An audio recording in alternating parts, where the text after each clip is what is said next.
ਸੰਪ ਜਨਾ ਖਾਲਸ ਬੋਧ ਮਗਧ ਵਿੱਚ ਸ਼ਫਾਫ ਜ਼ਮੀਰ ਵਾਲੇ ਜਗਿਆਸੂ ਦੀ ਜੁਸਤਜੂ।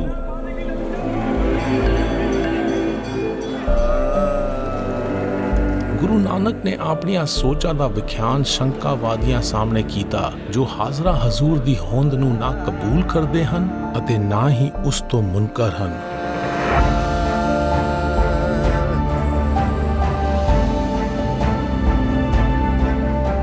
ਗੁਰੂ ਨਾਨਕ ਨੇ 3 ਗੱਲਾਂ ਦਸੀਆਂ: ਨਾਮ ਜਪੋ, ਵੰਡ ਛਕੋ, ਕਿਰਤ ਕਰੋ।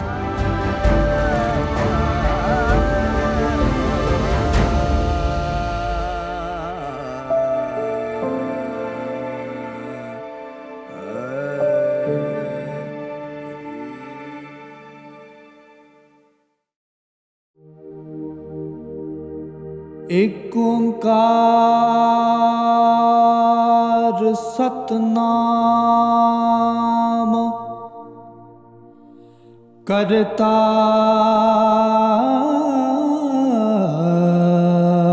ਪੁਰਖ ਨਿਰਭਉ ਨਿਰਵੈਰ ਅਕਾਲ ਮੂਰਤ ਅਜੂਨੀ ਸਭੰ ਗੁਰ ਪ੍ਰਸਾਦ।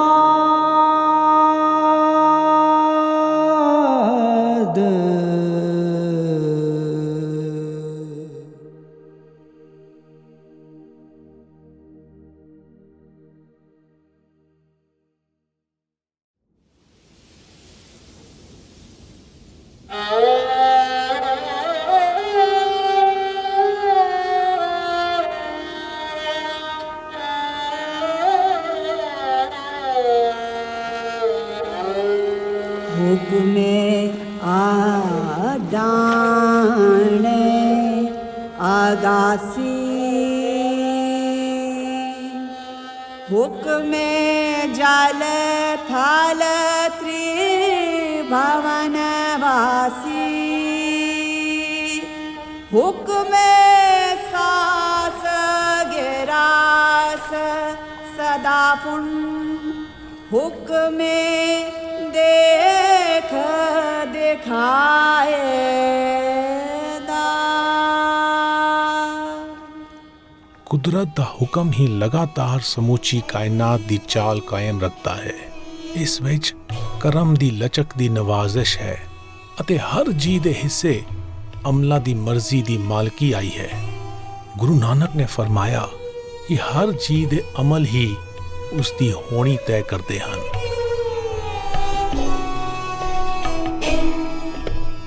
ਵਾਰਾਣਸੀ ਤੋਂ ਗੁਰੂ ਨਾਨਕ ਅਤੇ ਭਾਈ ਮਰਦਾਨਾ ਨੇ ਚੰਦੋਲੀ, ਸਾਸਾਰਾਮ, ਗਿਆ, ਬੋਧ ਗਿਆ ਅਤੇ ਹਾਜੀਪੁਰ ਰਾਹੀਂ ਸੋਨਪੁਰ ਦਾ ਸਫ਼ਰ ਕੀਤਾ। ਉਹਨਾਂ ਨੇ ਵਾਰਾਣਸੀ ਤੋਂ ਬਾਅਦ ਸਭ ਤੋਂ ਪਹਿਲਾਂ ਚੰਦੋਲੀ ਦਾ ਸਫ਼ਰ ਕੀਤਾ।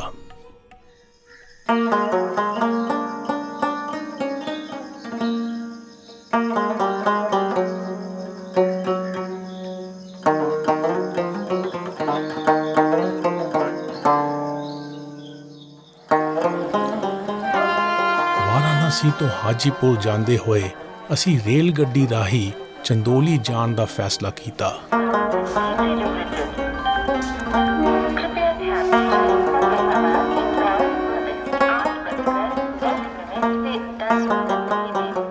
ਉੱਤਰ ਪ੍ਰਦੇਸ਼ ਵਿੱਚ ਗੰਗਾ ਨਦੀ ਦੇ ਦੱਖਣ ਪੂਰਬ ਵੱਲ ਚੰਦੋਲੀ ਹੈ ਜੋ ਬਿਹਾਰ ਦੀ ਸਰਹੱਦ ਦੇ ਨੇੜੇ ਪੈਂਦਾ ਹੈ।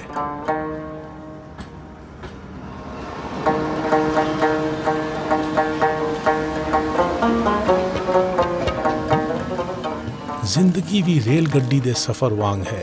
ਮੁਸਾਫਰ ਜਨਮ ਤੋਂ ਮੌਤ ਦੇ ਸਫ਼ਰ ਵਾਂਗ ਇੱਕ ਸਟੇਸ਼ਨ ਤੋਂ ਦੂਜੇ ਸਟੇਸ਼ਨ ਦਾ ਸਫ਼ਰ ਕਰਦੇ ਹਨ ਅਤੇ ਰਾਹ ਵਿੱਚ ਮਿਲਦੇ ਵਿਛੜਦੇ ਰਹਿੰਦੇ ਹਨ।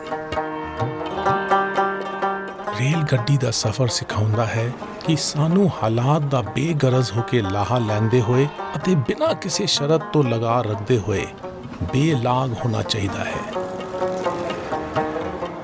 ਜਨਮ ਸਾਖੀ ਸਾਹਿਤ ਵਿੱਚ ਦਰਜ ਹੈ ਕਿ ਗੁਰੂ ਨਾਨਕ ਦੀ ਮੁਲਾਕਾਤ ਚੰਦੋਲੀ ਵਿੱਚ ਹਰੀਨਾਥ ਨਾਲ ਹੋਈ, ਜੋ ਸ਼ਹਿਰ ਦੇ ਮੁਹੱਤਬਰ ਸਨ।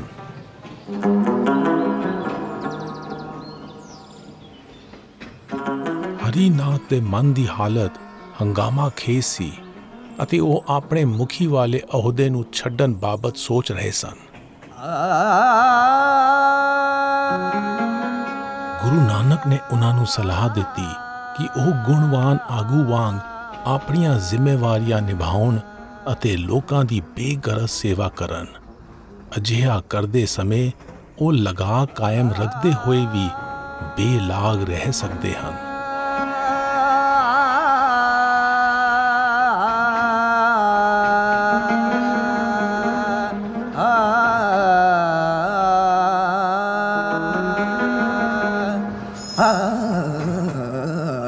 जियो तपत है बारोबार, जियो तपत है बारोबार, तप तप खपे बहुत बेकार।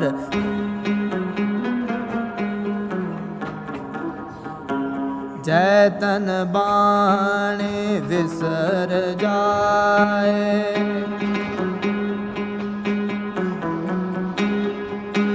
जो पकारोगी विल लाए, बहुता बोलन चखन होए,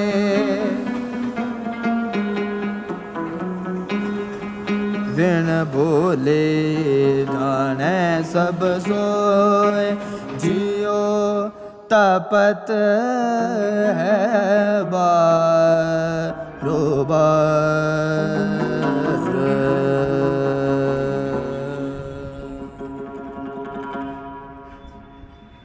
ਗੁਰੂ ਨਾਨਕ ਨੇ ਬਿਆਨ ਕੀਤਾ ਕਿ ਜਦੋਂ ਮਨ ਵਹਿਮ ਵਿੱਚ ਫਸਿਆ ਹੋਵੇ ਤਾਂ ਇਹ ਗਮਗੀਨ ਅਤੇ ਬੜਬੋਲਾ ਹੋ ਜਾਂਦਾ ਹੈ।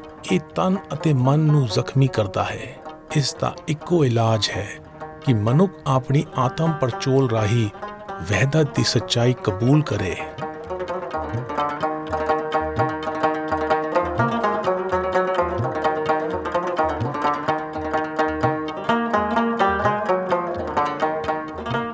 ਚੰਦੋਲੀ ਵਿੱਚ ਸਾਨੂੰ ਗੁਰੂ ਨਾਨਕ ਦੇ ਇੱਥੇ ਆਉਣ ਦੀ ਕੋਈ ਯਾਦ ਨਿਸ਼ਾਨੀ ਨਹੀਂ ਮਿਲੀ।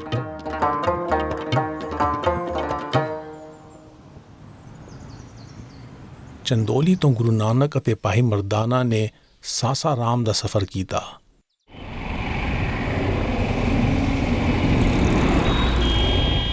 ਅਸੀਂ ਗੁਰੂ ਨਾਨਕ ਦੇ ਪਦ ਚਿੰਨ੍ਹਾਂ ਉੱਤੇ ਚੰਦੋਲੀ ਤੋਂ ਸਾਸਾਰਾਮ ਜਾ ਰਹੇ ਹਾਂ।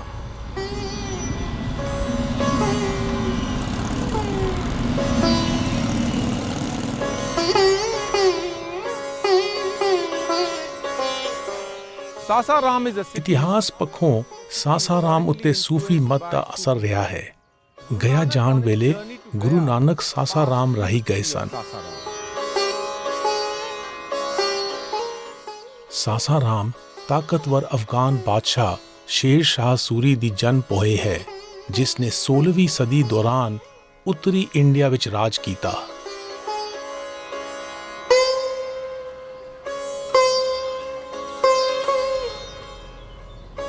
ਸਾਸਾਰਾਮ ਬਿਹਾਰ ਦਾ ਸ਼ਹਿਰ ਹੈ, ਜਿਸ ਦਾ ਇਤਿਹਾਸ ਵੈਦਿਕ ਕਾਲ ਤੱਕ ਫੈਲਿਆ ਹੋਇਆ ਹੈ। ਇਹ ਸ਼ਹਿਰ ਬੌਧ ਮਤ ਦੇ ਤੀਰਥ ਅਸਥਾਨ ਗਿਆ ਨੂੰ ਜਾਂਦੇ ਰਾਹ ਲਈ ਮਸ਼ਹੂਰ ਸੀ। ਸਾਸਾਰਾਮ ਵਿਖੇ ਗੁਰੂ ਨਾਨਕ ਦੀ ਯਾਦ ਨਾਲ ਜੁੜੀ ਕੋਈ ਖਸੂਸੀ ਥਾਂ ਨਹੀਂ ਹੈ।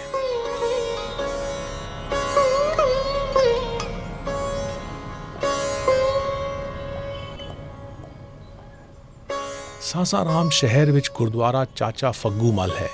ਇਹ ਗੁਰਦੁਆਰਾ ਚਾਚਾ ਫੱਗੂ ਮੱਲ ਦੀ ਯਾਦ ਵਿੱਚ ਬਣਿਆ ਹੋਇਆ ਹੈ, ਜਿਨ੍ਹਾਂ ਨੂੰ ਗੁਰੂ ਨਾਨਕ ਦਾ ਸੁਨੇਹਾ ਵਰਤਾਉਣ ਲਈ ਗੁਰੂ ਅਮਰਦਾਸ ਨੇ ਭੇਜਿਆ ਸੀ।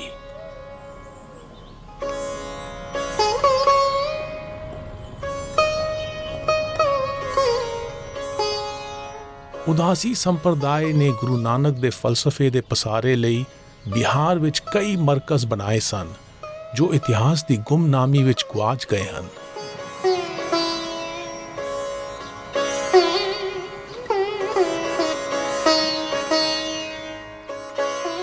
ਸਾਸਾਰਾਮ ਦੇ ਬਾਹਰ-ਬਾਰ ਇੱਕ ਪੁਰਸਕੂਨ ਪਿੰਡ ਹੈ ਜਿੱਥੇ ਸਾਡੀ ਮੁਲਾਕਾਤ ਮਹੰਤ ਬਜਰੰਗੀ ਦਾਸ ਉਦਾਸੀ ਨਾਲ ਹੋਈ। ਇਹ ਗੁਰੂ ਨਾਨਕ ਦੇ ਪੈਰੋਕਾਰ ਹਨ ਅਤੇ ਪ੍ਰਾਚੀਨ ਇਤਿਹਾਸਕ ਉਦਾਸੀ ਗੁਰਦੁਆਰਾ ਦੇ ਸੇਵਾਦਾਰ ਹਨ। ਇਹ ਅਸਥਾਨ ਗੁਰੂ ਤੇਗ ਬਹਾਦਰ ਦੀ ਯਾਦ ਵਿੱਚ ਉਸਾਰਿਆ ਗਿਆ ਹੈ। ਸਭ ਤੇ ਵੱਡਾ ਸਤਿਗੁਰੂ ਨਾਨਕ ਜਿਨ ਕਲ ਰਾਖੀ ਮੇਰੀ। ਸਤਿਗੁਰ ਬੰਧਨ ਤੋੜ ਨਿਰਾਰੇ ਬਹੁੜ ਨਗਰਬ ਮਝਾਰੀ ਜਿਉ। ਨਾਨਕ ਗਿਆਨ ਰਤਨ ਪਰਗਾਸਿਆ ਹਰ ਮਨ ਵਸਿਆ ਨਿਰੰਕਾਰੀ ਜਿਉ। हमारा नाम है महंत ਮੇਰਾ ਨਾਮ ਮਹੰਤ ਬਜਰੰਗੀ ਦਾਸ ਉਦਾਸੀ ਹੈ ਅਤੇ ਮੈਂ ਗੁਰੂ ਨਾਨਕ ਦੇਵ ਜੀ ਮਹਾਰਾਜ ਦੇ ਪੁੱਤਰ ਬਾਬਾ ਸ੍ਰੀ ਚੰਦ ਜੀ ਦੇ ਚਲਾਏ ਹੋਏ ਉਦਾਸੀ ਮੱਠ ਨੂੰ ਮੰਨਦਾ ਹਾਂ। मानने वाला हूँ। ਜਿਵੇਂ ਇਤਿਹਾਸ ਦੱਸਦਾ ਹੈ ਕਿ ਜਿਸ ਰਾਹ ਤੋਂ ਗੁਰੂ ਨਾਨਕ ਦੇਵ ਜੀ ਮਹਾਰਾਜ ਗਏ ਉਸ ਰਾਹ ਤੋਂ ਨੌਵੇਂ ਪਾਤਸ਼ਾਹ ਸ੍ਰੀ ਗੁਰੂ ਤੇਗ ਬਹਾਦਰ ਜੀ ਮਹਾਰਾਜ ਦਾ ਆਗਮਨ ਇਸ ਸਥਾਨ ਉੱਤੇ ਹੋਇਆ। ਉਸੇ ਸਮੇਂ ਤੋਂ ਸਾਡਾ ਪਰਿਵਾਰ ਇੱਥੇ ਸਾਸਾਰਾਮ ਵਿੱਚ ਵਸਿਆ ਹੋਇਆ ਹੈ।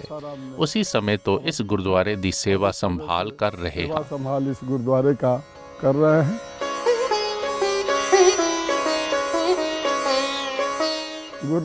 ਗੁਰੂ ਨਾਨਕ ਦੇਵ ਜੀ ਮਹਾਰਾਜ ਸਿੱਖਿਆ ਉੱਤੇ ਜ਼ੋਰ ਦਿੰਦੇ ਸਨ। ਇਸ ਲਈ ਸਾਡੇ ਮਨ ਵਿੱਚ ਆਇਆ ਕਿ ਅਸੀਂ ਉਹਨਾਂ ਦੇ ਰੀਤਪਾਲ ਹਾਂ ਤਾਂ ਉਹਨਾਂ ਦੇ ਨਾਮ ਉੱਤੇ ਹੀ ਸਕੂਲ ਚਲਾਈਏ। ਆਪਣੇ ਬਿਹਾਰੀ ਬੱਚਿਆਂ ਅਤੇ ਲੋਕਾਂ ਨੂੰ ਦੱਸੀਏ ਕਿ ਗੁਰੂ ਨਾਨਕ ਕੌਣ ਸਨ। ਗੁਰੂ ਨਾਨਕ ਨੇ 3 ਗੱਲਾਂ ਦਸੀਆਂ: ਨਾਮ ਜਪੋ, ਵੰਡ ਛਕੋ, ਕਿਰਤ ਕਰੋ। ਅਸੀਂ ਗੁਰੂ ਨਾਨਕ ਪਬਲਿਕ ਸਕੂਲ ਦੇ ਬੱਚਿਆਂ ਨੂੰ ਇਨ੍ਹਾਂ 3 ਕਦਰਾਂ ਕੀਮਤਾਂ ਬਾਰੇ ਦੱਸਦੇ ਹਾਂ। ਪਿੰਡ ਦੇ ਸਾਧਨਹੀਨ ਵਾਸੀਆਂ ਨੂੰ ਵਿਦਿਆ ਅਤੇ ਇਲਾਜ ਦੇਣ ਲਈ ਇਸ ਗੁਰਦੁਆਰੇ ਵਿੱਚੋਂ ਸਕੂਲ ਅਤੇ ਦਵਾਖਾਨਾ ਚਲਾਇਆ ਜਾਂਦਾ ਹੈ ਅਤੇ ਇਸ ਸਥਾਨ ਦਾ ਇੰਤਜ਼ਾਮ ਉਦਾਸੀ ਸੰਪਰਦਾਇ ਕਰਦਾ ਹੈ। ਗੁਰੂ ਨਾਨਕ ਦਾ ਸੁਨੇਹਾ ਵਰਤਾਉਣ ਲਈ ਉਦਾਸੀ ਸੰਪਰਦਾਇ ਨੇ ਬਹੁਤ ਸਾਰੇ ਕੇਂਦਰ ਸਥਾਪਿਤ ਕੀਤੇ। ਇਨ੍ਹਾਂ ਅਸਥਾਨਾਂ ਉੱਤੇ ਲੱਗੀਆਂ ਦਾਨੀਆਂ ਦੀਆਂ ਫਹਿਰਿਸਤਾਂ ਵਿੱਚੋਂ ਦਿਲਚਸਪ ਤੱਥ ਉਘੜਦਾ ਹੈ ਕਿ ਇਹ ਮਰਕਜ਼ ਮੁਕਾਮੀ ਗੈਰ ਸਿੱਖ ਆਬਾਦੀ ਦੇ ਦਾਨ ਨਾਲ ਬਣੇ ਹਨ। ਇਹ ਗੁਰੂ ਨਾਨਕ ਦੇ ਫਲਸਫੇ ਦੀ ਵਸੀਹ ਕਬੂਲੀਅਤ ਦੀ ਗਵਾਹੀ ਭਰਦਾ ਹੈ ਕਿਉਂਕਿ ਇਹ ਫਲਸਫਾ ਕਾਇਨਾਤੀ ਹੈ। ਇਸ ਸਥਾਨ ਦੇ ਦਰਸ਼ਨ ਨਾਲ ਵੱਖਰਾ ਆਨੰਦ ਮਹਿਸੂਸ ਹੁੰਦਾ ਹੈ ਕਿ ਗੁਰੂ ਨਾਨਕ ਦਾ ਬੇਗਰਜ਼ ਸੇਵਾ ਵਾਲਾ ਸੁਨੇਹਾ ਦੂਰ ਦਰਾੜੀਆਂ ਥਾਵਾਂ ਉੱਤੇ ਮੁਕਾਮੀ ਲੋਕਾਂ ਦੇ ਹੱਥੀਂ ਆਪਣਾ ਰੰਗ ਵਿਖਾ ਰਿਹਾ ਹੈ ਅਤੇ ਜਿਨ੍ਹਾਂ ਦਾ ਪੰਜਾਬ ਨਾਲ ਕੋਈ ਰਾਬਤਾ ਨਹੀਂ ਹੈ।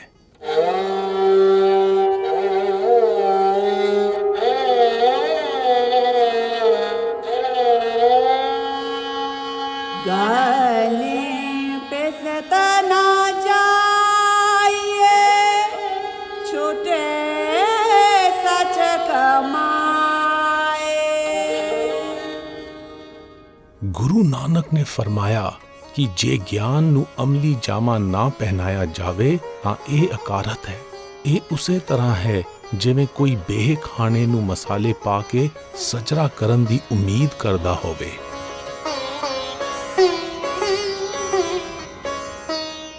ਗੁਰੂ ਨਾਨਕ ਅਤੇ ਭਾਈ ਮਰਦਾਨਾ ਨੇ ਸਾਸਾਰਾਮ ਤੋਂ ਗਿਆ ਦਾ ਸਫ਼ਰ ਕੀਤਾ।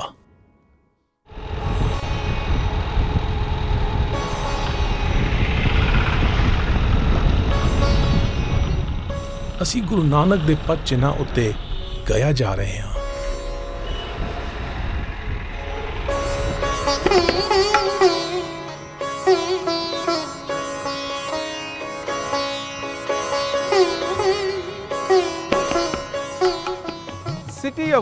ਗਿਆ ਸ਼ਹਿਰ ਫਲਗੂ ਨਦੀ ਦੇ ਕੰਢੇ ਵਸਿਆ ਹੈ ਅਤੇ 3 ਪਾਸਿਆਂ ਤੋਂ ਨੀਵੇਂ ਪਥਰੀਲੇ ਪਹਾੜਾਂ ਨਾਲ ਘਿਰਿਆ ਹੈ।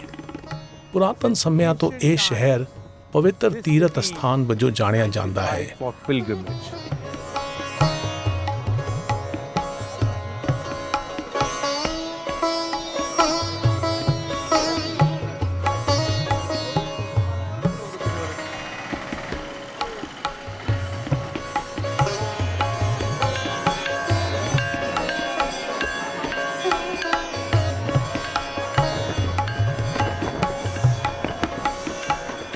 ਅਸੀਂ ਗਿਆ ਵਿੱਚ ਪੁਰਾਤਨ ਵਿਸ਼ਨੂੰ ਪਦ ਮੰਦਿਰ ਜਾ ਰਹੇ ਹਾਂ।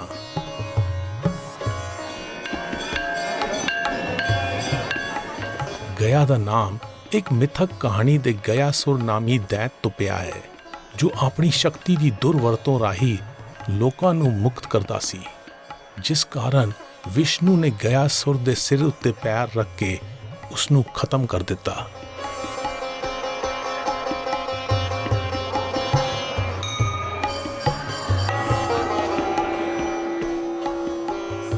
ਵਿਸ਼ਨੂੰ ਪਦ ਮੰਦਿਰ ਵਿੱਚ ਇੱਕ ਸਿਆਹ ਪੱਥਰ ਦੀ ਸਿਲ ਉੱਤੇ ਪੈਰ ਦਾ ਨਿਸ਼ਾਨ ਬਣਿਆ ਹੋਇਆ ਹੈ। ਹਿੰਦੂਆਂ ਦੀ ਮਨੌਤ ਹੈ ਕਿ ਇਹ ਵਿਸ਼ਨੂੰ ਦੇ ਪੈਰ ਦਾ ਨਿਸ਼ਾਨ ਹੈ, ਜਦੋਂ ਕਿ ਬੌਧੀ ਮੰਨਦੇ ਹਨ ਕਿ ਇਹ ਗੌਤਮ ਬੁੱਧ ਦੇ ਪੈਰ ਦੀ ਛਾਪ ਹੈ।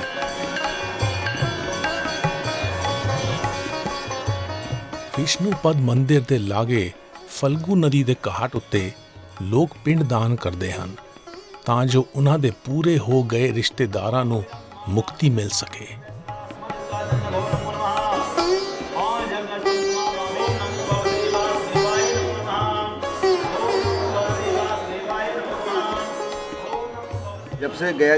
ਜਦੋਂ ਤੋਂ ਗਿਆ ਜੀ ਵਿੱਚ ਪਿੰਡਦਾਨ ਸ਼ੁਰੂ ਹੋਇਆ ਹੈ, ਉਸੇ ਵੇਲੇ ਤੋਂ ਮੇਰੇ ਪੁਰਖੇ ਇੱਥੇ ਸਨ।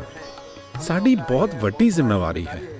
ਜਿਹੜੇ ਹਿੰਦੂ ਤੀਰਥ ਯਾਤਰੀ ਜੰਮੂ, ਹਿਮਾਚਲ, ਪੰਜਾਬ, ਪਾਕਿਸਤਾਨ ਦੇ ਪੰਜਾਬ ਤੋਂ ਗਿਆ ਜੀ ਆਉਂਦੇ ਹਨ, ਅਸੀਂ ਹੁਣ ਤੱਕ ਉਹਨਾਂ ਦਾ ਧਾਰਮਿਕ ਕਰਮਕਾਂਡ, ਪਿੰਡਦਾਨ, ਪੂਜਾ ਪਾਠ ਰੀਤ ਮੁਤਾਬਕ ਕਰਾਉਂਦੇ ਹਾਂ।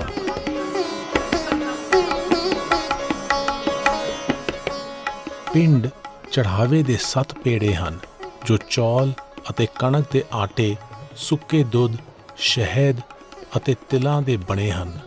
ਪੁਜਾਰੀ ਇਹਨਾਂ ਦਾ ਇਸਤੇਮਾਲ ਕਰਮਕਾਂਡ ਲਈ ਕਰਦੇ ਹਨ ਅਤੇ ਆਪ ਦਾਨ ਦੀ ਆਸ ਕਰਦੇ ਹਨ।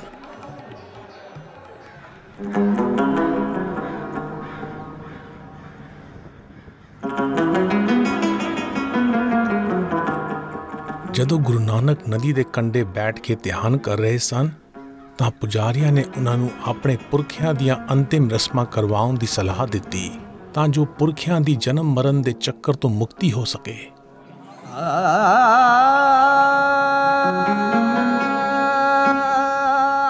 ਗੁਰੂ ਨਾਨਕ ਨੇ ਉਹਨਾਂ ਨੂੰ ਹਲੀਮੀ ਨਾਲ ਇਨਕਾਰ ਕਰਦੇ ਹੋਏ ਕਿਹਾ ਕਿ ਉਹਨਾਂ ਨੇ ਗਿਆਨ ਦੇ ਦੀਵੇ ਜਗਾ ਕੇ ਅਗਿਆਨਤਾ ਦਾ ਹਨੇਰਾ ਚਾਕ ਕਰਨ ਵਾਲਾ ਰਸਮੋ ਰਿਵਾਜ ਕਰ ਲਿਆ ਹੈ। ਉਹਨਾਂ ਕਿਹਾ ਕਿ ਮੌਤ ਤੋਂ ਬਾਅਦ ਮੁਕਤੀ ਦੀ ਆਸ ਬੇਕਾਰ ਹੈ। ਜ਼ਿੰਦਗੀ ਵਿੱਚ ਚੰਗੇ ਕਰਮ ਹੀ ਮੁਕਤੀ ਦਿਵਾ ਸਕਦੇ ਹਨ।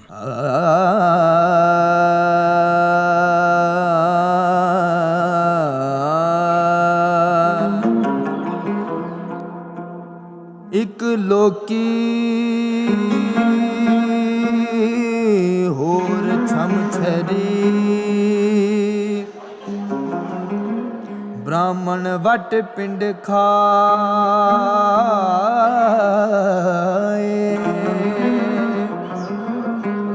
ਨਾਨਕ ਪਿੰਡ ਬਖਸ਼ੀਸ ਕਾ, ਕਬਹੂ ਨ ਖੁਟਸ ਨਾਹੇ।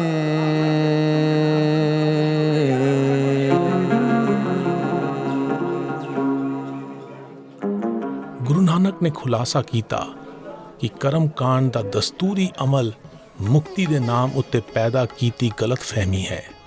ਇਸ ਦੀ ਥਾਂ ਮਨੁੱਖ ਨੂੰ ਸ਼ੁਕਰਾਨਾ ਕਰਨਾ ਚਾਹੀਦਾ ਹੈ, ਜੋ ਗੁਣ ਵਜੋਂ ਸਦਾ ਮਨੁੱਖ ਦੇ ਨਾਲ ਰਹਿੰਦਾ ਹੈ।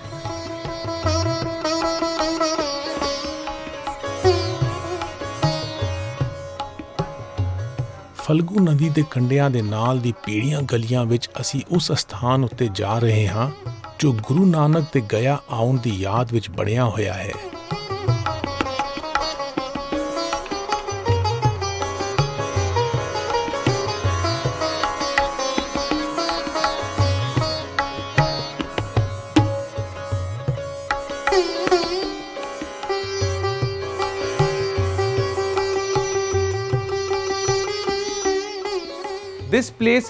ਇਹ ਸਥਾਨ ਫਲਗੂ ਨਦੀ ਦੇ ਕੰਢੇ ਗੁਰੂ ਨਾਨਕ ਦੀ ਗਿਆ ਵਿੱਚ ਆਮਦ ਦੀ ਯਾਦ ਵਿੱਚ ਉਦਾਸੀਨ ਸੰਪਰਦਾਇ ਨੇ ਬਣਾਇਆ ਸੀ। ਇਸ ਸਥਾਨ ਨੂੰ ਗੁਰਦੁਆਰਾ ਦਿਓ ਘਾਟ ਕਹਿੰਦੇ ਹਨ। ਹੁਣ ਇਹ ਸਥਾਨ ਵਿਰਾਨ ਪਿਆ ਹੈ।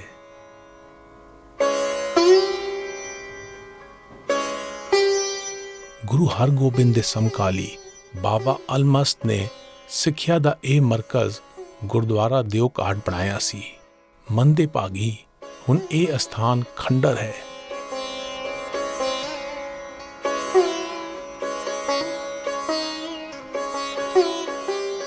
ਇਤਿਹਾਸ ਵਿੱਚ ਇਹ ਗਵਾਹੀ ਮਿਲਦੀ ਹੈ ਕਿ ਕਿਸੇ ਵੇਲੇ ਬਾਬਾ ਅਲਮਸਤ ਦੀ ਮੋਹਰ ਅਤੇ ਗੁਰੂ ਤੇਗ ਬਹਾਦਰ ਦਾ ਹੁਕਮਨਾਮਾ ਇੱਥੇ ਸੰਭਾਲ ਕੇ ਰੱਖੇ ਹੋਏ ਸਨ। ਇਸ ਅਸਥਾਨ ਦੇ ਆਖਰੀ ਨਾਮੀ ਮਹੰਤ ਬਾਬਾ ਰਾਮਦਾਸ ਉਦਾਸੀ ਸਨ। ਇੱਥੇ ਬਚੀ ਪਾਲਕੀ ਉੱਤੇ ਗੁਰਮੁਖੀ ਵਿੱਚ ਗੁਰੂ ਗ੍ਰੰਥ ਸਾਹਿਬ ਦੇ ਸ਼ਬਦ ਲਿਖੇ ਗਏ ਹਨ।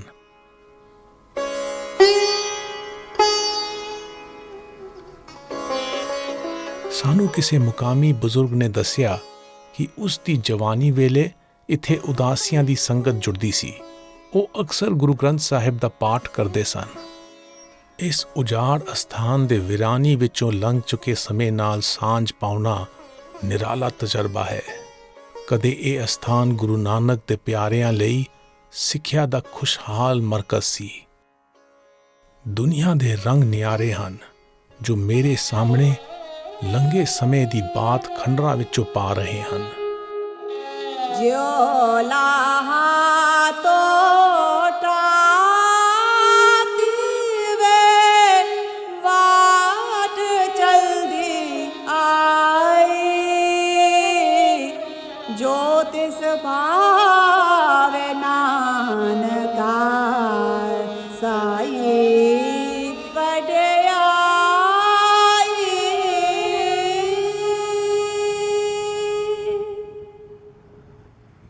ਗਿਆ ਤੋਂ ਬਾਅਦ ਗੁਰੂ ਨਾਨਕ ਅਤੇ ਭਾਈ ਮਰਦਾਨਾ ਨੇ ਬੋਧ ਗਿਆ ਦੀ ਯਾਤਰਾ ਕੀਤੀ।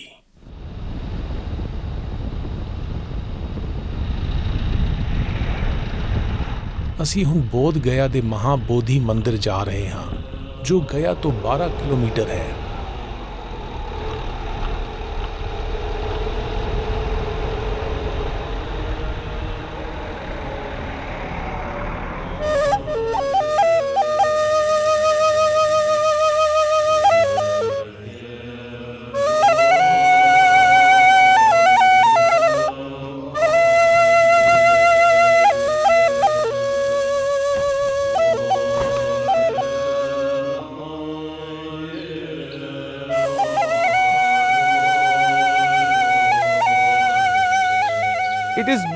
ਇਹ ਮੰਨਿਆ ਜਾਂਦਾ ਹੈ ਕਿ ਗੌਤਮ ਬੁੱਧ ਨੂੰ ਬੋਧੀ ਬਿਰਖ ਹੇਠਾਂ ਬੋਧ ਗਿਆ ਵਿੱਚ ਰੋਸ਼ਨ ਖਿਆਲੀ ਹੋਈ ਸੀ। ਇਸੇ ਕਾਰਨ ਬੋਧੀਆਂ ਲਈ ਇਹ ਅਸਥਾਨ ਮੁਕੱਦਸ ਹੈ।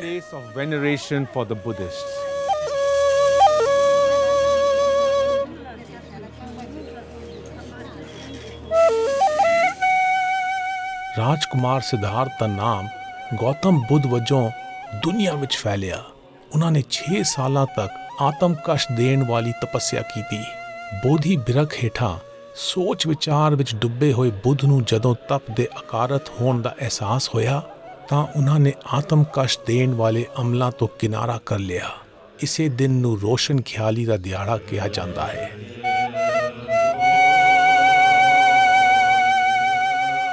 ਗੌਤਮ ਬੁੱਧ ਦਾ ਜਨਮ ਗੁਰੂ ਨਾਨਕ ਤੋਂ ਤਕਰੀਬਨ 2000 ਸਾਲ ਪਹਿਲਾਂ ਹੋਇਆ, ਪਰ ਸਮਾਜਿਕ ਬਣਤਰਾਂ ਬਾਰੇ ਉਹਨਾਂ ਦੇ ਖਿਆਲ ਆਪਸ ਵਿੱਚ ਮੇਲ ਖਾਂਦੇ ਹਨ।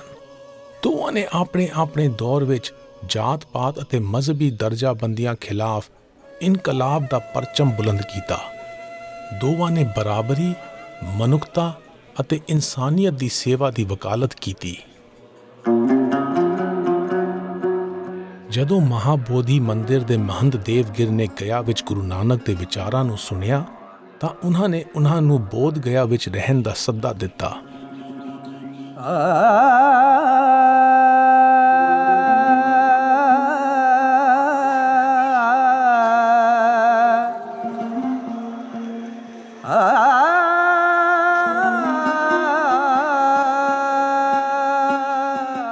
ਬੁੱਧ ਅਤੇ ਗੁਰੂ ਨਾਨਕ ਦੋਵਾਂ ਨੇ ਖੁਦਾਈ ਦੇ ਮੂਰਤ ਰੂਪ ਨੂੰ ਰੱਦ ਕੀਤਾ ਅਤੇ ਆਵਾਮ ਨੂੰ ਸਦਗੁਣੀ ਜ਼ਿੰਦਗੀ ਗੁਜ਼ਾਰਨ ਦੀ ਸਲਾਹ ਦਿੱਤੀ।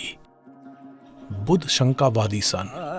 ਉਹ ਖੁਦਾ ਦੀ ਹੋਂਦ ਨੂੰ ਨਾ ਮੰਨਦੇ ਸਨ ਅਤੇ ਨਾ ਹੀ ਰੱਦ ਕਰਦੇ ਸਨ। ਦੂਜੇ ਪਾਸੇ ਗੁਰੂ ਨਾਨਕ ਕਿਸੇ ਇਲਾਹੀ ਤਾਕਤ ਦੀ ਹੋਂਦ ਨੂੰ ਕਬੂਲ ਕਰਦੇ ਸਨ। ਉਸ ਦੀ ਥਾਂ ਭਾਵੇਂ ਨਾ ਪਾਈ ਜਾ ਸਕੇ, ਪਰ ਉਹ ਹਰ ਥਾਂ ਹਾਜ਼ਰ ਹੈ।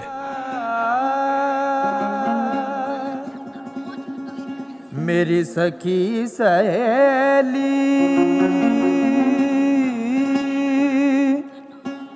सुनो भाई,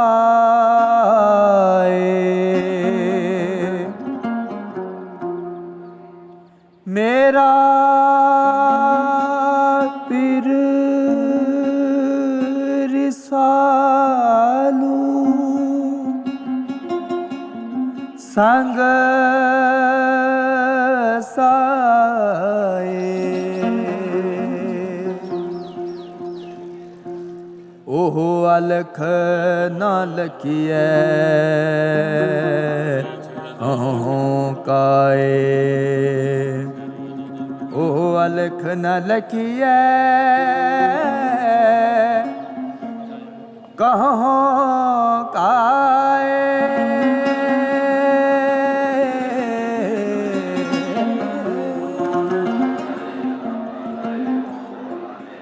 ਗੌਤਮ ਬੁੱਧ ਨੇ ਜ਼ੋਰ ਦਿੱਤਾ ਕਿ ਕਿਸੇ ਨੂੰ ਬੁੱਤ ਨਾਲ ਜੋੜਨਾ ਬੇਅਰਥ ਹੈ। ਇਸ ਦੇ ਬਾਵਜੂਦ ਮੌਜੂਦਾ ਦੌਰ ਵਿੱਚ ਉਹਨਾਂ ਦੇ ਮੂਰਤ ਰੂਪ ਨੂੰ ਹੀ ਪੂਜਿਆ ਜਾਂਦਾ ਹੈ।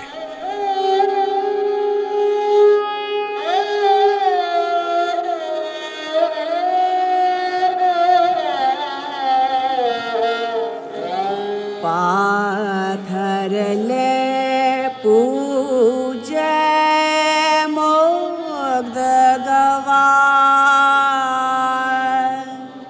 ओह जा आप डूबे तुम कहाँ तरणहार।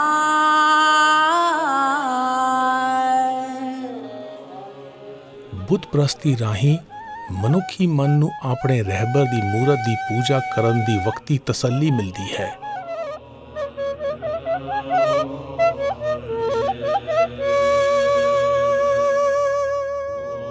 ਗੁਰੂ ਨਾਨਕ ਨੇ ਜ਼ੋਰ ਦਿੱਤਾ ਕਿ ਸਤਿਗੁਣੀ ਜੀਵਨ ਬਸਰ ਕਰਨਾ ਵੀ ਪੂਜਾ ਦਾ ਹੀ ਰੂਪ ਹੈ, ਜੋ ਸਦੀਵੀ ਤਸੱਲੀ ਦਿੰਦਾ ਹੈ।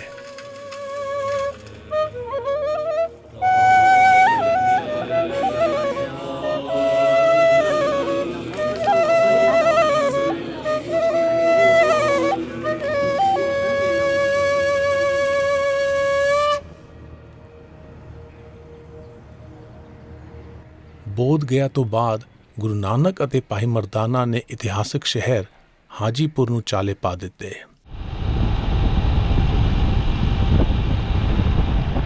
ਅਸੀਂ ਹੁਣ ਬੋਧ ਗਿਆ ਤੋਂ ਹਾਜੀਪੁਰ ਜਾ ਰਹੇ ਹਾਂ।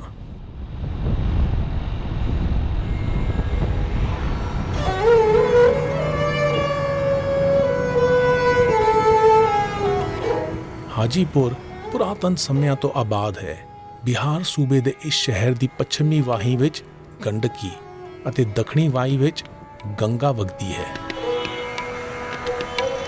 ਕਈ ਦਿਨਾਂ ਦੇ ਸਫ਼ਰ ਤੋਂ ਬਾਅਦ ਗੁਰੂ ਨਾਨਕ ਅਤੇ ਭਾਈ ਮਰਦਾਨਾ ਹਾਜੀਪੁਰ ਪਹੁੰਚੇ ਤਾਂ ਉਹਨਾਂ ਦੇ ਖਿੱਸੇ ਤਕਰੀਬਨ ਖਾਲੀ ਸਨ। ਗੁਰੂ ਨਾਨਕ ਕੋਲ ਇੱਕ ਨਗ ਸੀ ਜੋ ਵੇਚਣ ਲਈ ਉਹਨਾਂ ਨੇ ਭਾਈ ਮਰਦਾਨਾ ਨੂੰ ਦਿੱਤਾ ਤਾਂ ਜੋ ਜ਼ਰੂਰੀ ਵਸਤਾਂ ਖਰੀਦੀਆਂ ਜਾ ਸਕਣ। ਭਾਈ ਮਰਦਾਨਾ ਮੁਕਾਮੀ ਸਰਾਫਾ ਬਾਜ਼ਾਰ ਵਿੱਚ ਪਹੁੰਚੇ, ਪਰ ਉਹਨਾਂ ਦੇ ਸਾਦੇ ਪਹਿਰਾਵੇ ਦਾ ਧਿਆਨ ਕਰਦੇ ਹੋਏ ਕਿਸੇ ਸਰਾਫ ਨੇ ਉਹਨਾਂ ਦੇ ਨਗ ਦਾ ਮੁੱਲ ਨਾ ਪਾਇਆ। ਜਦੋਂ ਉਹ ਇੱਕ ਸਰਾਫ ਦੀ ਦੁਕਾਨ ਉੱਤੇ ਪੁੱਜੇ ਤਾਂ ਅਦਰਕ ਨਾਮ ਦੇ ਕਾਰਿੰਦੇ ਨੇ ਉਹਨਾਂ ਨੂੰ ਬਹੁਤ ਸਤਿਕਾਰ ਨਾਲ ਬੁਲਾਇਆ ਅਤੇ ਉਹਨਾਂ ਦਾ ਨਗ ਦੁਕਾਨ ਦੇ ਮਾਲਕ ਸਾਲਿਸ ਰਾਏ ਕੋਲ ਲੈ ਗਏ। ਸਾਲਿਸ ਰਾਏ ਨੇ ਨਗ ਦਾ ਮੁੱਲ ਪਛਾਣ ਲਿਆ ਅਤੇ ਉਸ ਦੇ ਮਾਲਕ ਨਾਲ ਸੌਦਾ ਕਰਨ ਲਈ ਤਿਆਰ ਹੋ ਗਿਆ। ਉਸਨੇ ਤੁਰੰਤ ਅਦਰਕ ਨੂੰ ਹੁਕਮ ਦਿੱਤਾ ਕਿ ਉਹ ਭਾਈ ਮਰਦਾਨਾ ਨੂੰ ਨਗ ਵਾਪਸ ਕਰ ਦੇਵੇ ਅਤੇ ਨਾਲ ਚੋਖੇ ਪੈਸੇ ਦਿੱਤੇ। ਭਾਈ ਮਰਦਾਨਾ ਪੈਸੇ ਅਤੇ ਨਗ ਸਮੇਤ ਵਾਪਸ ਪਰਤੇ। ਗੁਰੂ ਨਾਨਕ ਨੇ ਪੈਸਾ ਲੈਣ ਤੋਂ ਇਨਕਾਰ ਕਰ ਦਿੱਤਾ। ਉਹਨਾਂ ਦੀ ਦਲੀਲ ਸੀ ਕਿ ਜਦੋਂ ਸੌਦਾ ਹੋਇਆ ਹੀ ਨਹੀਂ ਤਾਂ ਇਹ ਪੈਸੇ ਭੀਖ ਸਮਾਨ ਹਨ। ਉਹਨਾਂ ਨੇ ਭਾਈ ਮਰਦਾਨਾ ਨੂੰ ਪੈਸੇ ਵਾਪਸ ਕਰ ਆਉਣ ਲਈ ਕਿਹਾ। ਸਾਲਿਸ ਰਾਏ ਉਹਨਾਂ ਦੀ ਇਸ ਇਮਾਨਦਾਰੀ ਤੋਂ ਪ੍ਰਸੰਨ ਹੋਇਆ ਅਤੇ ਭਾਈ ਮਰਦਾਨਾ ਦੇ ਨਾਲ ਗੁਰੂ ਨਾਨਕ ਨੂੰ ਮਿਲਣ ਤੁਰ ਪਿਆ। ਸਾਲਸ ਰਾਏ ਨੇ ਗੁਰੂ ਨਾਨਕ ਨੂੰ ਬੇਨਤੀ ਗੁਜ਼ਾਰੀ ਕਿ ਉਸ ਨੂੰ ਭਟਕਣਾ ਭਰੀ ਦੁਨੀਆ ਵਿੱਚ ਕਦਰਾਂ ਕੀਮਤਾਂ ਕਾਇਮ ਰੱਖਣ ਦਾ ਮੰਤਰ ਦੱਸਿਆ ਜਾਵੇ। पद्म न जावल जल रस संगत संग दोख नहीं रे। ਕਮਲ ਦੇ ਫੁੱਲ ਨੂੰ ਰੂਹਾਨੀਅਤ ਦੀ ਨਿਸ਼ਾਨੀ ਮੰਨਿਆ ਜਾਂਦਾ ਹੈ। ਇਸ ਵਿੱਚ ਪਾਲਨਹਾਰ, ਮੁੜ ਸੁਰਜੀਤੀ, ਲਚਕਤਾ ਅਤੇ ਪਾਕੀਜ਼ਗੀ ਵਾਲੇ ਗੁਣ ਹਨ। ਗੁਰੂ ਨਾਨਕ ਨੇ ਕਿਹਾ ਕਿ ਮਨੁੱਖ ਨੂੰ ਕਮਲ ਦੇ ਫੁੱਲ ਵਰਗੀ ਜ਼ਿੰਦਗੀ ਜਿਉਣ ਦੀ ਤਾਂਘ ਹੋਣੀ ਚਾਹੀਦੀ ਹੈ। ਗੰਧ ਵਿੱਚ ਰਹਿੰਦੇ ਹੋਏ ਵੀ ਇਸ ਦੇ ਚਿੱਕੜ ਤੋਂ ਨਿਰਲੇਪ ਰਹਿਣਾ ਚਾਹੀਦਾ ਹੈ। ਬੁਰੇ ਹਾਲਾਤ ਵਿੱਚ ਵੀ ਦਿਆਨਤ ਅਤੇ ਉਸਾਰੂ ਸੋਚ ਕਾਇਮ ਰੱਖਣੀ ਚਾਹੀਦੀ ਹੈ। ਗੁਰੂ ਨਾਨਕ ਨੇ ਸਾਲਿਸ ਰਾਏ ਨੂੰ ਸਲਾਹ ਦਿੱਤੀ ਕਿ ਦੌਲਤਮੰਦੀ ਮਨੁੱਖ ਦੇ ਰੂਹਾਨੀ ਸਫ਼ਰ ਦਾ ਅੜਿੱਕਾ ਨਹੀਂ ਬਣਨੀ ਚਾਹੀਦੀ। ਉਹਨਾਂ ਨੇ ਕਿਹਾ, ਅਦਰਕ ਨਿਮਾਣਾ ਜਿਹਾ ਮੁਲਾਜ਼ਮ ਹੋਣ ਤੋਂ ਬਾਵਜੂਦ ਜ਼ਿਆਦਾ ਰੋਸ਼ਨ ਖਿਆਲ ਹੋ ਸਕਦਾ ਹੈ। ਚੰਗਿਆਈ ਦਾ ਪਾਸਕੂ ਸਮਾਜਿਕ, ਮਜ਼ਹਬੀ ਜਾਂ ਆਰਥਿਕ ਰੁਤਬਾ ਨਹੀਂ, ਸਗੋਂ ਹਲੀਮੀ ਹੈ।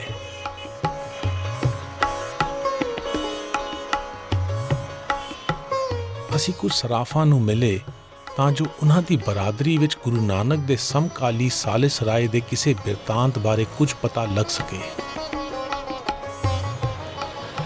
ਨਮਸਕਾਰ ਜੀ, ਆਪ ਜੀ ਨਾਲ ਕੁਝ ਗੱਲ ਕਰਨੀ ਸੀ। ਤੁਸੀਂ ਸਾਲਿਸ ਰਾਏ ਜੀ ਬਾਰੇ ਕੁਝ ਜਾਣਦੇ ਹੋ? ਸਾਲਿਸ ਰਾਏ ਜੀ, ਉਹਨਾਂ ਦੀ ਗੁਰੂ ਨਾਨਕ ਦੇਵ ਨਾਲ ਮੁਲਾਕਾਤ ਹੋਈ ਸੀ। ਉਸ ਤੋਂ ਬਾਅਦ ਉਹਨਾਂ ਦੇ ਸਾਕ ਸੰਬੰਧੀ ਬਾਹਰ ਚਲੇ ਗਏ। ਇਹ ਤਾਂ ਬਹੁਤ ਪਹਿਲੇ ਦੀ ਗੱਲ ਹੈ। ਉਹਨਾਂ ਦਾ ਘਰ ਵਗੈਰਾ ਹੈ ਕੋਈ? ਨਹੀਂ, ਕਿੱਥੇ ਨਹੀਂ, ਘਰ-ਬਾਰ ਸਭ ਵੇਚ ਕੇ ਚਲੇ ਗਏ। ਅੱਛਾ ਜੀ, ਗੁਰਦੁਆਰੇ ਨੂੰ ਜ਼ਮੀਨ ਦਾਨ ਕਰਕੇ ਚਲੇ ਗਏ। ਚੰਗਾ ਜੀ, ਨਮਸਕਾਰ।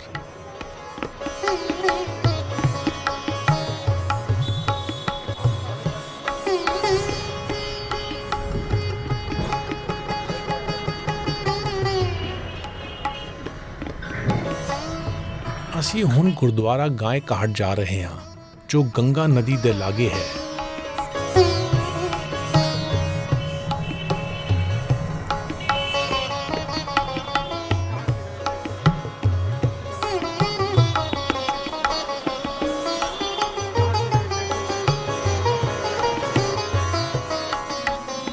ਗੁਰਦੁਆਰਾ ਗਾਏ ਘਾਟ ਗੁਰੂ ਨਾਨਕ ਅਤੇ ਭਾਈ ਮਰਦਾਨਾ ਦੀ ਹਾਜੀਪੁਰ ਆਮਦ ਨਾਲ ਜੁੜਿਆ ਹੋਇਆ ਹੈ।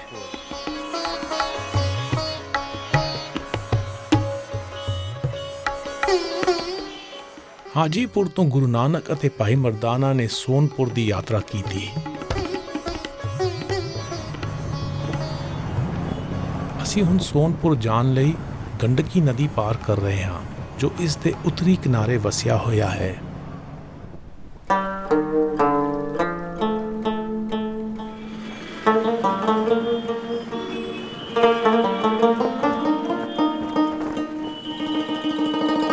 For centuries, the city of ਸਦੀਆਂ ਤੋਂ ਸੋਨਪੁਰ ਵੈਸ਼ਨਵੀ ਤਬਕੇ ਦਾ ਤੀਰਥ ਸਥਾਨ ਹੈ, ਜੋ ਗਜ ਗ੍ਰਹਿ ਦੀ ਮਿੱਥ ਨਾਲ ਜੁੜਿਆ ਹੋਇਆ ਹੈ।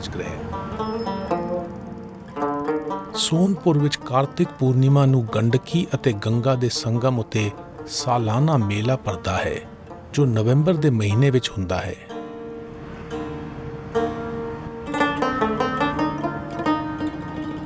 ਇਹ ਵੈਸ਼ਨਵ ਮਤ ਦਾ ਵੀ ਤੀਰਥ ਸਥਾਨ ਹੈ ਅਤੇ ਵਿਸ਼ਨੂੰ ਦੇ ਉਪਾਸਕ ਇਸ ਸੰਗਮ ਦੇ ਇਸ਼ਨਾਨ ਨੂੰ ਪਵਿੱਤਰ ਤਸਲੀਮ ਕਰਦੇ ਹਨ ਅਤੇ ਇਸ਼ਨਾਨ ਤੋਂ ਬਾਅਦ ਹਰੀ ਹਰਨਾਥ ਮੰਦਿਰ ਵਿੱਚ ਪੂਜਾ ਕਰਦੇ ਹਨ। ਅਸੀਂ ਹੁਣ ਹਰੀ ਹਰਨਾਥ ਮੰਦਿਰ ਜਾ ਰਹੇ ਹਾਂ।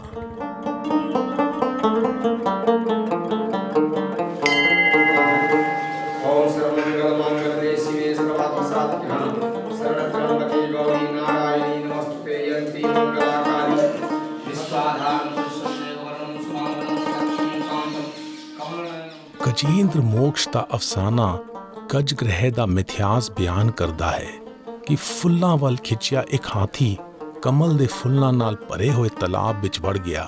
ਇੱਥੇ ਇੱਕ ਮਗਰਮੱਛ ਨੇ ਉਸ ਦੀ ਲੱਤ ਫੜ ਲਈ। ਚੋਖੇ ਸੰਘਰਸ਼ ਤੋਂ ਬਾਅਦ ਵੀ ਜਦੋਂ ਉਸ ਦੀ ਲੱਤ ਨਾ ਛੁੱਟੀ ਤਾਂ ਉਸਨੇ ਆਪਣੀ ਸੁੰਡ ਵਿੱਚ ਕਮਲ ਦਾ ਫੁੱਲ ਫੜ ਕੇ ਵਿਸ਼ਨੂੰ ਭਗਵਾਨ ਨੂੰ ਬੇਨਤੀ ਗੁਜ਼ਾਰੀ।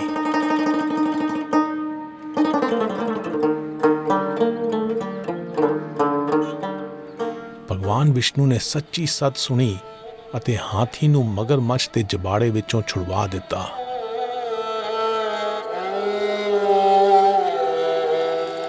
ਇਹੋ ਜਗ ਮੋਹ ਹੇਤ ਬਿਆਪਤਨ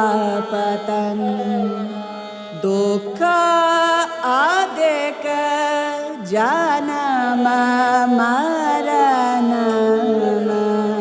ਭਜਾ ਸਾਰਨ ਸਤਿਗੁਰ ਉਬਰੇ ਹਰ ਨਾਮ ਰਿਧ ਰਮਨ।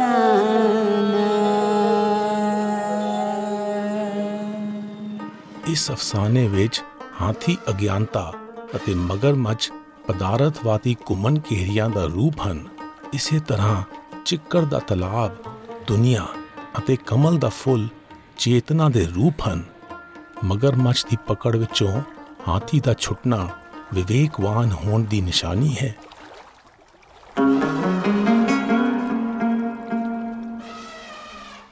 ਨਦੀ ਦੇ ਕੰਢੇ ਉੱਤੇ ਇੱਕ ਜ਼ਿਆਰਤੀ ਨੇ ਗੁਰੂ ਨਾਨਕ ਨੂੰ ਪੁੱਛਿਆ ਕਿ ਜਦੋਂ ਮਨ ਵਿੱਚ ਪਦਾਰਥ ਦੀ ਤਾਂਘ ਭਾਰੂ ਹੋਵੇ ਤਾਂ ਰੂਹਾਨੀਅਤ ਦੇ ਰਾਹ ਕਿਵੇਂ ਪਿਆ ਜਾ ਸਕਦਾ ਹੈ।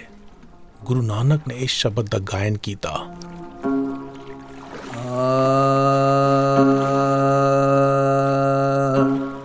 ਤਨ ਬਿਨ ਸੈ ਤਨ ਕਾ ਕੋ ਕਹੀਐ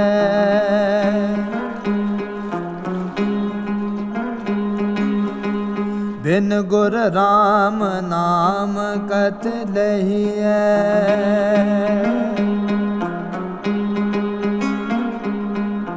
ਰਾਮ ਨਾਮ ਤਨ ਸੰਗ ਸਖਾਈ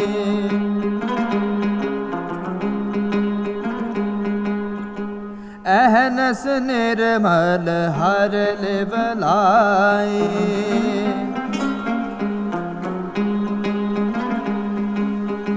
ਰਾਮ ਨਾਮ ਬਿਨ ਕਵਨ ਹਮਾਰਾ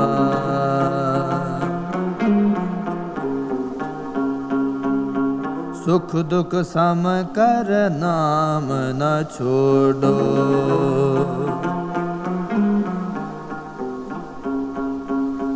ਆਪੇ ਬਖਸ਼ ਮਿਲਾਵਣ ਹਾਰਾ ਜਦੋਂ ਮਨੁੱਖਾ ਸਰੀਰ ਪੰਜ ਤੱਤਾਂ ਵਿੱਚ ਲੀਨ ਹੋ ਜਾਂਦਾ ਹੈ ਤਾਂ ਉਸ ਦੀ ਜੋੜੀ ਦੌਲਤ ਕਿਸੇ ਕੰਮ ਨਹੀਂ ਆਉਂਦੀ। ਗੁਰੂ ਨਾਨਕ ਨੇ ਕਿਹਾ ਕਿ ਜੋੜਨ ਵਾਲੀ ਪੂੰਜੀ ਗਿਆਨ ਹੈ ਜੋ ਹਨੇਰੇ ਨੂੰ ਰੋਸ਼ਨੀ ਵਿੱਚ ਤਬਦੀਲ ਕਰਦੀ ਹੈ। ਹੁਣ ਅਸੀਂ ਸੋਨਪੁਰ ਵਿੱਚ ਉਦਾਸੀਆਂ ਦੇ ਮਰਕਜ਼ ਲੋਕ ਸੇਵਾ ਆਸ਼ਰਮ ਜਾ ਰਹੇ ਹਾਂ।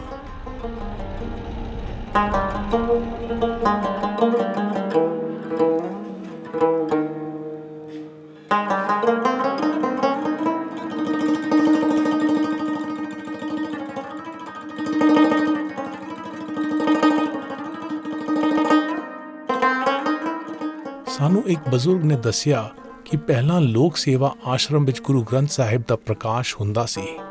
ਉਹਨਾਂ ਨੇ ਦੱਸਿਆ ਕਿ ਉਦਾਸੀਆਂ ਦੀ ਮੌਜੂਦਾ ਪੀੜ੍ਹੀ ਦਾ ਗੁਰੂ ਨਾਨਕ ਦੇ ਫਲਸਫੇ ਨਾਲ ਲਗਾਅ ਨਹੀਂ ਹੈ, ਪਰ ਉਹ ਬਜ਼ੁਰਗ ਉਦਾਸੀ ਉਸ ਦਸਤੂਰ ਵਿੱਚ ਵੱਡੇ ਹੋਏ ਸਨ ਜਿੱਥੇ ਗੁਰੂ ਨਾਨਕ ਦਾ ਫਲਸਫਾ ਉਦਾਸੀ ਸੰਪਰਦਾਇ ਦਾ ਧੁਰਾ ਸੀ।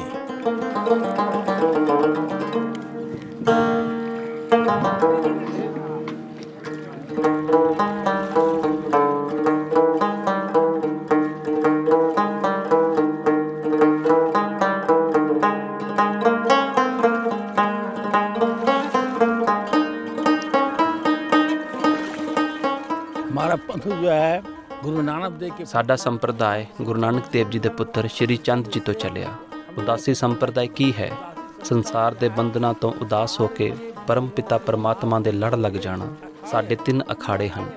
ਤਿੰਨੇ ਅਖਾੜਿਆਂ ਦਾ ਧਰਮ ਕੀ ਹੈ? ਪੂਰੇ ਹਿੰਦੁਸਤਾਨ ਅਤੇ ਸੰਸਾਰ ਵਿੱਚ ਘੁੰਮ ਕੇ ਪ੍ਰਚਾਰ ਕਰਨਾ।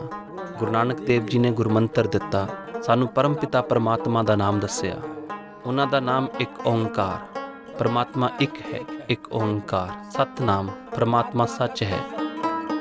सारा संसार झूठ है, परमात्मा सिर्फ इक्को सच है। ਉਹਨਾਂ ਨੇ ਸਿਖਾਇਆ ਹੈ ਕਿ हे ਮਨੁੱਖ, ਸੰਸਾਰ ਵਿੱਚ ਜੇ ਸੁੱਖ ਚਾਹੁੰਦੇ ਹੋ ਤਾਂ ਪਰਮਾਤਮਾ ਦਾ ਸਿਮਰਨ ਕਰੋ। ਸਿਮਰਨ ਨਾਲ ਹੀ ਤੈਨੂੰ ਸਭ ਕੁਝ ਮਿਲੇਗਾ। ਸਾਡਾ ਗੁਰੂ ਗ੍ਰੰਥ ਸਾਹਿਬ ਤਾਂ ਭਗਤਾਂ ਦੀ ਬਾਣੀ ਹੈ, ਭਾਸ਼ਾ ਨਹੀਂ ਹੈ। ਭਗਤ ਨੇ ਆਪਣੀ ਬਾਣੀ ਰੱਖੀ ਹੈ, ਉਸੇ ਨੂੰ ਛਾਪਿਆ ਗਿਆ ਹੈ। ਉੱਥੇ ਕੋਈ ਜਾਤ ਪਾਤ ਨਹੀਂ ਹੈ, ਕਿਸੇ ਤਰ੍ਹਾਂ ਦਾ ਕੋਈ ਭੇਦਭਾਵ ਨਹੀਂ ਹੈ।